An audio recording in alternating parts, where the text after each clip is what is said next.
Okay, so here it is. I'm live. Great. And I also shared it on my personal profile. This was very important for me because it kind of blends into what I am trying to achieve through this video. Okay, so great. Hey, thank you for watching if you are gonna be online. I've been thinking about something this week because this is usually how I'm doing the lives. So there is a subject that kind of pops into my mind, and then I'm thinking, okay, how is it that I can refine this and create a live about this? And today I wanted to share with you something about opportunities and how our fear of rejection or other sorts of fears kind of put a fence and keep us from embracing those opportunities. I was living in France 6 years ago, I think it was, and we had a group of people and we were always like together, going out and having fun and sharing all sorts of interesting experiences. And at one point I told my friend that I liked one of the guys in our group, and she was like, well, he has been liking you for a while, but he told me that you are out of his league, and that's why he never shared with you how he's feeling about you. And that was for me, like, it blew my mind, and I was like, what does that mean that I'm out of his league? And then like she gave me the reasons that he had given her, right? So this is a personal case, but I think that this goes very well in our, like, all throughout our lives, where we create a story about something that we want, and then we don't go after that thing because we are afraid that we are not good enough for that, that we are gonna fail, that people will laugh at us, I don't know, whatever other fears you have, right? So I'm using this example because it happened to me several times too, to have somebody telling me, hey Anca, would you like to speak on a scene in front of I don't know how many people? And had I been like 5 years ago or 4 years ago, when I was not in the space there that I am in right now, I would have said no, because I would have been terrified of like failing at being delivering a super speech and like being entertaining and actually creating value through that speech. And guess what, like 2 years ago, I think Google called me and they were like, would you like to come for an interview? And like the fear expanded into my heart, and I was like, yes, right? And that was the moment when I gained some momentum and I gained some terrain in front of my fear, because I was terrified. It was Google and it was freaking calling me for an interview, and I went to that interview, and it was okay, the first interview, and then it didn't happen. Whatever, I didn't really want to work for Google, but I went through that fear. And the thing is this, the courageous people that you are seeing out there, these are not people who are out of fear. These are people who are experiencing fear, like a lot of it, and still they are able to move past that, right? So I remember this trainer, he's a coach, and he told us, and this like kind of stayed in my mind.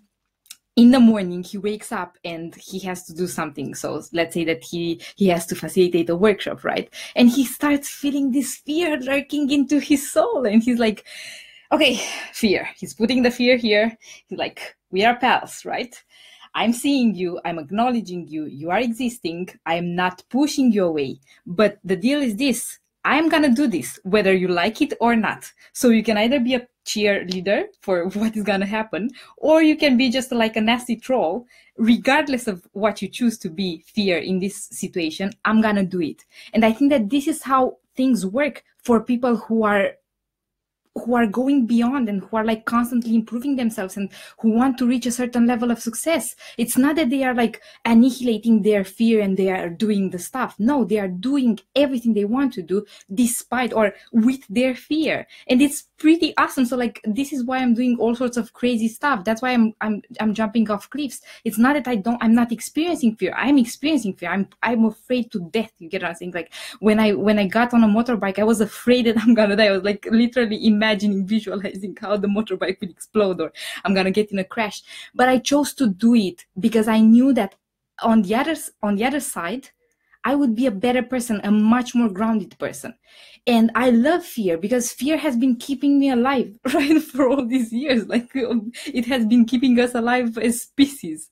But fear should not be something that is keeping you from embracing and doing the stuff that you want to do. It's very simple. Acknowledge it, befriend it, don't give it a lot of space. Like a friend, you get what I'm saying? Like a friend has the space to express their opinions and stuff, but you're not gonna act on their opinions or the way that they are feeling about something that you should or should not do.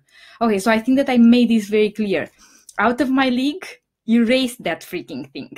Nobody, nothing, no opportunity is out of your league. Maybe you are not at the level right now, right? I want to be a speaker, to be invited to the Awesomeness Fest and be on the stage. Maybe at this moment, the value that I'm creating is not matching the value that they are creating at the Awesomeness Fest. So guess what? I think I'm here, and I think that this is the level that I need to deliver at so as to be invited to the Awesomeness Fest. I'm just gonna work my way to bridge this gap. That's all, right? And I'm gonna do everything that is in my power, and everything is in my power to get to that level. This is the thing. This is how you are going around about things. You are not moving past your fear. It's not working like that. It's not happening like that. You have to do the work and embrace it and freaking go through the pain and the suffering and whatever else pops up through this fear, and you're going to be a better person. And like, I love coaching from that standpoint, because it's not about doing all the things that you just want to do because it's easier like that. No, it's about acknowledging all the shit, moving through the shit, and getting to a better level, to a level where you are performing far better than you were performing a day, an hour, and a year ago. And the thing is that all this, the fear, the stories and stuff, they are developed. They have been developed. You get what I'm saying, in your head, and they have been refined and nurtured. Hey Vlad, hey Igor. Sorry, so like I got into this trip of speaking, and then I was not seeing people commenting. So you have been cultivating certain stories, certain habits, and we have habits that are empowering, such as morning rituals, and I'm going to get to that in a moment, and habits that are not useful. Mostly because, like, for me, what is an unuseful habit is something that is keeping me from doing something that I really want to do, right? If I really want to jump off a plane, and I'm in the habit of running whenever I feel afraid of trying something new, that is keeping me from doing this. Actually, my fear kept me from experiencing free diving, because I was somewhere near Ubud. I was in Bali, and I met this dude, and he was like, "I'm a free diver. I can teach you to free dive and stuff." And I was like, dude, I'm super afraid. I literally feel that I'm gonna die if I'm gonna do this. And now I regret it. I regret it because it wasn't about the experience itself, free diving. It was about what that experience would have brought me. And if you have been diving, so I have been diving. I went to 30 meters, and it was splendid. And I did it during the night, and it was splendid. It is a freaking amazing experience body-wise if you are doing free diving. So I haven't done it. I just read about it. I listened to podcasts about it. There is a moment where your body, your mind actually is telling you, you are dying. There is no more oxygen in your body, right? And that moment actually opens your body for what is called, it's like a safeguard oxygen that you are popping into. It's like a resource that you are unleashing, uncovering in that moment when you feel that you are lacking oxygen. And I think that's amazing, because it actually talks about the potential that we as human beings have. And if you have been working in a gym and like not working, like really working out in a gym, there is that moment when you feel that your body is gonna collapse, right? And that is a moment of choice. Am I gonna push one more time, or am I just gonna stop here? And if you are choosing to push one more time, you are gonna see that after that one more time, there are at least 10 more times, or whatever. There is some more potential that you can access just by pushing a little bit further there when you felt that you could not push anymore, right? And that being said, I'm not like, I despise the word hustle and like, right? So like, I'm not in that mindset of pushing continuously and stuff, but I'm super curious about my potential. Like, I'm super curious about what lies beyond my fear. And I think that this curiosity is something that is keeping me very, very alive. Probably you feel like the way that I'm expressing myself about this, because fear has been keeping me at a certain level. And this was the level, like this was the filter. This was where my fear would pop in, and then I would be like, okay, now I'm gonna be this little obedient person, and I'm not gonna do that thing because I think it's safer for me to not do that thing, right? And at one moment I was like, no, this is the filter that I put. I'm gonna either open this filter, push it aside, whatever. I removed that filter and I went beyond. And beyond, there is this freaking amazing world where I became like a lot of stuff that I did not think were possible for me became possible because I did that little thing. And my my hair thing is falling apart. Thank you, Vlad.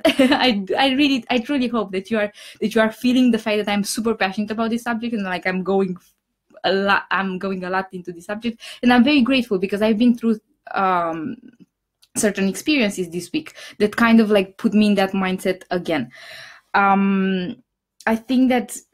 I think that it's horrible that we are living our life through fear. I do honor certain decisions, and I think that we should have priorities, and it's okay to say like I'm not gonna jump off a cliff now, because now I'm in Romania, there are no cliffs, and me going there would be just me like doing something that's just because I want to do it now, right? My priorities are different at this moment, and I can use the context and the situation that I have to explore my fears, to explore the limiting beliefs that I have, to explore the story that I'm telling myself about me, about the world, about my business, about men, about my friends, about my partner, and so on and so forth.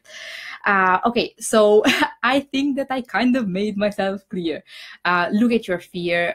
Understand that your fear is what kept you alive, and it's cool. It was there. It's no longer, like, in certain aspects, you need to you acknowledge your fear and be able to move past it. And I would say that in all aspects, it's important for you to move past the fear that has been keeping you from doing the things that you wanted to do.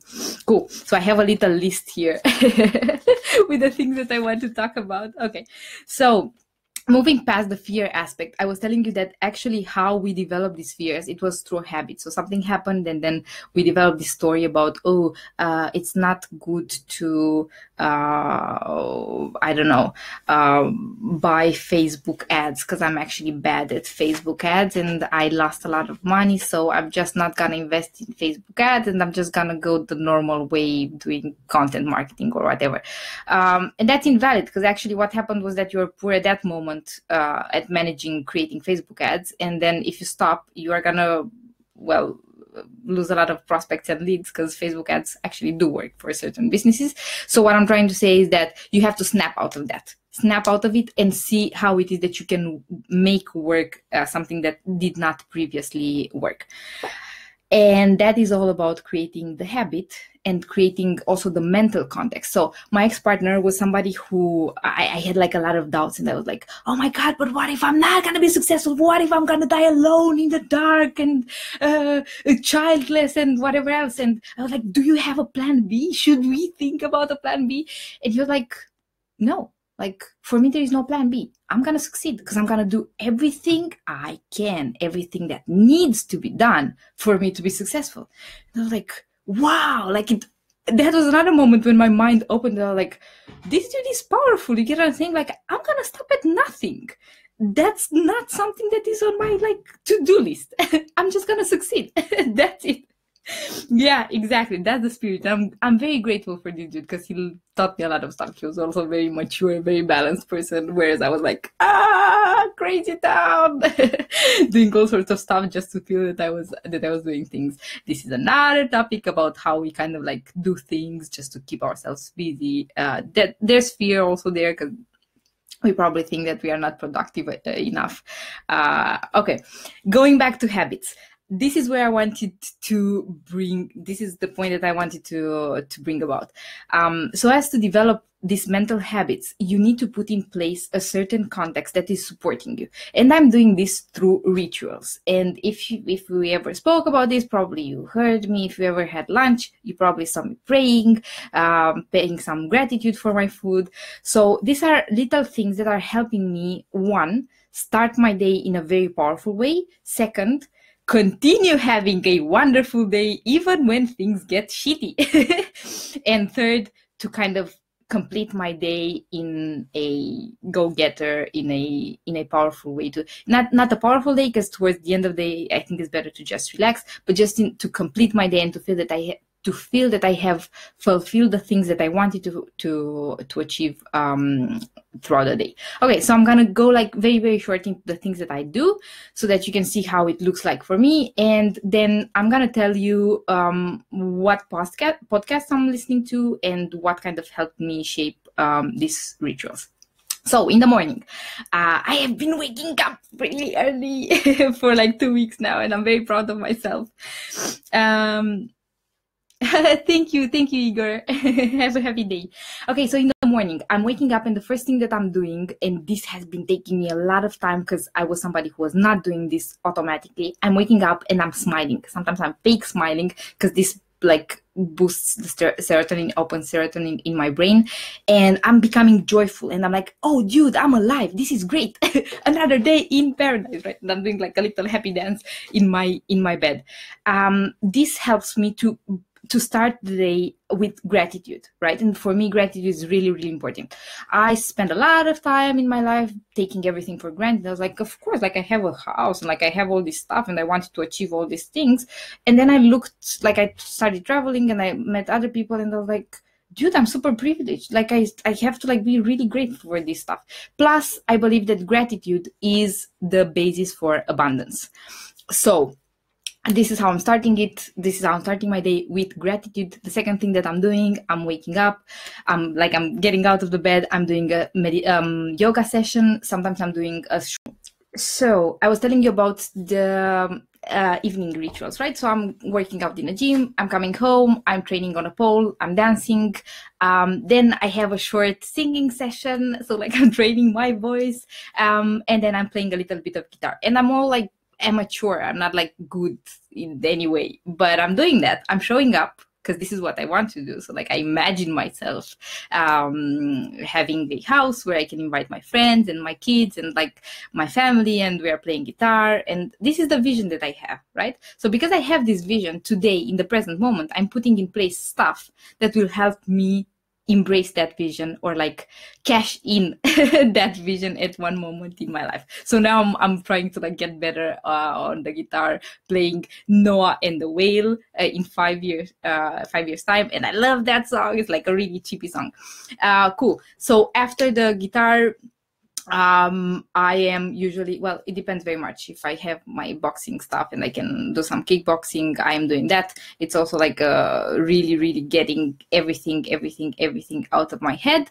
And then I do something very interesting in the shower. And probably if you, this sounded really, really awful, but anyhow, if you are into self-development and if you have been interacting with people in the self-development world, probably you know about this. So it's a practice during your shower where you are kind of letting the water wash, and you are feeling that it's washing everything, right? So you are washing away your day, and you are creating the space for something new to happen, and to just like relax, clean everything, right? So like go into the state sleep with a clean mind and a clean body. Well, firstly, a clean body through the shower, and then I'm meditating, and that is helping me clear and clean my mind.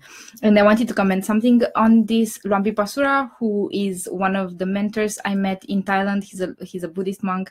He told us, and I really like this nugget of wisdom. He said, your day does not start then when you wake up. Your day starts the night before, when you went to sleep. So it's very, very important for me to like go to sleep after meditating, because that really, really, really reduces the quantity of monkey mind thoughts in my mind. And then I can just like really slowly go to sleep, and usually enjoy 7-8 hours of sleep. I need a lot of sleep. I really need I mean, like, this is a story that I'm telling myself, but I enjoy sleeping. Cool. So this is it. And usually when I'm going to sleep, I am listening to this 6-phase meditation thingy. It's not a cool thing because like I'm trying to get rid of all screens and all electronics in my room when I'm going to sleep, and probably I will just like try to not use anymore my phone, and just like go through the 6 steps meditation on my own. I like the 6-step meditation for 2 things, because they are, oh my God, my fingers. firstly, because there is a step there where you are kind of releasing negative tension that you created with some people, and for me that's like a perfect moment to free the space between me and certain people that I had like a clash with, or that expressed something that I was not comfortable with or whatever, and also to like ask for to apologize if there is something that I did, and that happens a lot like on an energetical level, because these people, I don't know if they know or not that I'm doing this anyhow. So that's it. And then the second thing that I really like about the six phase meditation thingy is that there is this part of visualization, and I get into this space where I'm thinking about how my life is gonna look like in 3 years from now, and I get like really pumped because I know it, like I see it, I know it. It's very, very tangible. It's very, very vivid in my head, and I'm just nurturing that. And a lot of stuff that I used to think about years ago came to life. I don't know if it's the six phase meditation or if it's the work or whatever, but it happened. Cool. So then I'm going to sleep, and again I'm closing with gratitude. I'm like, yes, cool, I have a bed, I can sleep, I feel safe here, I have parents who love me, I have partners, and I have friends, and all sorts of stuff. And it's always about the have, right? And it's also about what I was able to create, right? Thank you for this body that helped me interact with people and like create connection. I'm naturally like wired for connection. I love connection. This is what I'm living for, and all sorts of other things that I'm giving grace for. I wanted to mention something about this, but I forgot. Yeah, true. In the morning and throughout the day, but usually very early in the morning, I'm doing something else. Sometimes I'm not always doing this, but I will do this. I commit, swear, cross my heart and swear to die and hope to die. And that is a question that I'm asking myself in the morning. And that is, how can I be of service? Right? So every single morning, I want to be in that mental space where I'm creating something for myself and for other people, but mostly for other people. So like, I believe that I'm a channel, and I believe that the power, the universe, the God, the stuff, I don't know, is actually working through me. So like, I want to be as open as I can to fulfill that, to fulfill my mission, to fulfill whatever I chose to create in this lifetime, not only through my personal power, but also through the power, like the big power, the big dude, the big dudette, sorry, because I'm a feminist, so like the big dudette. Cool. So I love this question. How can I be of service? What am I called to do today? What do I choose to create today?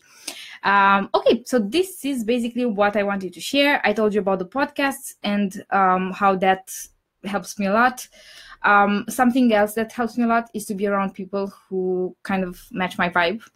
I do not like talking about television, gossiping, and I don't know, clothing, or though I love fashion, like I love style and stuff. So like, I do not like spending time and spending energy around people who are talking about stuff that I'm not interested in. And sometimes I'm very blunt about that, and I just leave the conversation. And I think that for me, it's all about being loyal to my soul, and my soul wants to expand. I mean, like, my soul is already expanded, but my mind wants to expand.